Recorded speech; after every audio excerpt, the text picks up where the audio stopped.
వందనాలు brother. Brother, ఈ మొదటి సమయాల గ్రంథంలో ఇశ్రాయేలు మొదటి రాజైన సౌలు బైబిల్ ప్రకారం పరదేశంలో ఉన్నాడా, నరకంలో ఉన్నాడా? సౌలు ఇశ్రాయేలుకు మొట్టమొదటి రాజు. ఆయన దేవుడే ఏర్పాటు చేస్తున్నాడు. అయితే ఆయన 2 సార్లు పాపం చేశాడు. పాపం చేస్తే ఆయన రాజరికం నుంచి దేవుడే తొలగించి వేశాడు. చివరికి సౌలు ఏ పరిస్థితికి వచ్చాడంటే, దేవుడు తన పరిశుద్ధాత్మను తీసివేసుకొని దేవుని దగ్గర నుంచి దురాత్మ వచ్చి ఆయన వెరపింపగానే మాట వ్రాయబడి ఉంటుంది. అంటే దురాత్మ వచ్చింది. ఆయన సరిగ్గా పరిపాలించిన 2 సంవత్సరాలు అయితే 38 సంవత్సరాలు అల్లుని చంపడానికి ప్రయత్నం చేశాడు. దావీదును చంపడానికి ఆయన పరిపాలన అంతా అయిపోయింది. దేవుడు ఆయన్ని విసర్జించాడని చెప్పడానికి దురాత్మ వచ్చింది. అలా ఏంటంటే రాను రాను ఆయన పిచ్చి పట్టినట్టుగా ప్రవర్తించడం, చివరికి తాను అధికారంలో ఉన్నప్పుడు ఎవరినైతే వెళ్ళగొట్టాడో, ఈ పురుషగాముల్ని, మాంత్రికుల్ని, ఎవరినైతే కర్ణపిశాచగల వారిని వెళ్ళగొట్టాడో వారిని వెతుక్కుంటూ వెళ్ళాడు. ఎలాంటి దర్శనం కానీ, కళ కానీ, ప్రవక్తలు మాట్లాడడం కానీ, అంటే దేవుని మాట అనేది రాకుండా పోయింది. అలా చివరికి ఎక్కడి దాకా వెళ్ళాడంటే కర్ణపిశాచు కలిగిన స్త్రీ దగ్గరికి వెళ్ళి అక్కడ ఆ కర్ణపిశాచిని ఆశ్రయించే స్థితికి దిగజారిపోయాడు. అప్పుడు సమూయేలు వచ్చి, రేపు ఈ సమయానికి నీవు నా దగ్గర ఉంటావు అనే మాట చెప్పడం జరిగింది. ఇక్కడ చాలామంది ఏం చేశారంటే, సమూయేలు ఎక్కడ ఉంటాడు? దేవుని దగ్గర ఉంటాడు. కాబట్టి సమూయేలు ఏమన్నాడు? రేపు నా దగ్గరకు వచ్చేస్తావు అని చెప్పాడు కదా. కాబట్టి కొంతమంది ఏం చేశారు అంటే, ఆయన పరదేశికి వెళ్ళాడని కొంతమంది, కాదు అని ఇంకొంతమంది. అక్కడ సమూయేలు చెప్పింది ఏంటంటే, రేపు ఈ సమయానికి నా దగ్గరకు వస్తావంటే, సమూయేలు ఎక్కడి నుంచి వచ్చాడు? సమాధిలోంచి బయటకు వచ్చాడు కదా. రేపు ఈ సమయానికి నా దగ్గర అంటే రేపు చస్తావు, రేపు ఈ సమయానికి చచ్చిపోతావు అని, అంతే తప్ప ఈయన పరదేశికి వెళ్తాడు అనేటువంటి సమాచారం కాదు అది.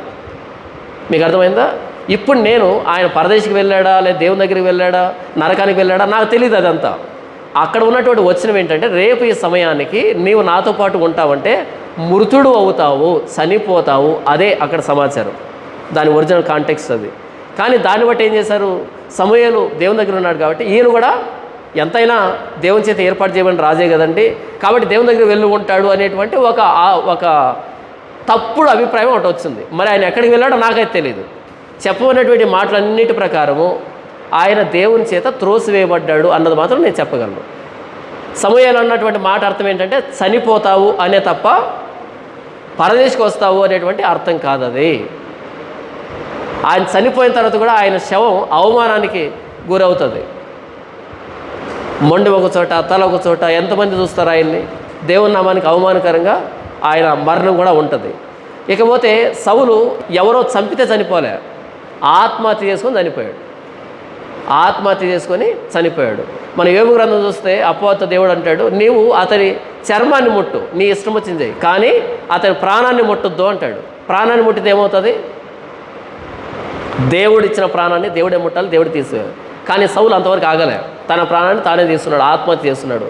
ఆత్మహత్య చేస్తున్న వాళ్ళు ఎక్కడికి వెళ్తారో మీకు ఏమైనా అవగాహన ఉంటే, సౌలు కూడా అక్కడికి వెళ్ళి ఉంటాడని నేను కూడా అనుకుంటున్నాను. ఆయన బ్రతుకు దేవునికి సరిగ్గా లేదు, సమాంతరంగా లేదు. ఆయన చావు కూడా దేవుని సమాంతరంగా లేదు. ఆయన చనిపోతాడన్న సమాచారం కూడా దేవుడు ఏ పరిస్థితుల్లో ఇచ్చాడంటే, ఇక అంతకుమించి దిగజారుడు అనే స్థితిలో ఇచ్చాడు. కర్ణపిశాచి కలిగిన దగ్గరికి వెళ్ళాడు. ఒక ఇశ్రాయేలీయుడు అలా చేయడు. కర్ణపిశాచి కలిగిన వారిని రాళ్ళతో కొట్టి చంపాలన్నది ధర్మశాస్త్రం. కానీ ఈయన ఎక్కడికి వెళ్ళాడు? అక్కడికే వెళ్ళాడు. అక్కడనే చావు కబుర్ను కూడా తెచ్చుకున్నాడు. కాబట్టి నేనేమనుకుంటున్నాను అంటే, దేవుని దగ్గరికి అయితే వెళ్ళలేదు. బైబిల్ అయితే స్పష్టంగా అదే ఇదే చెప్పలేదు.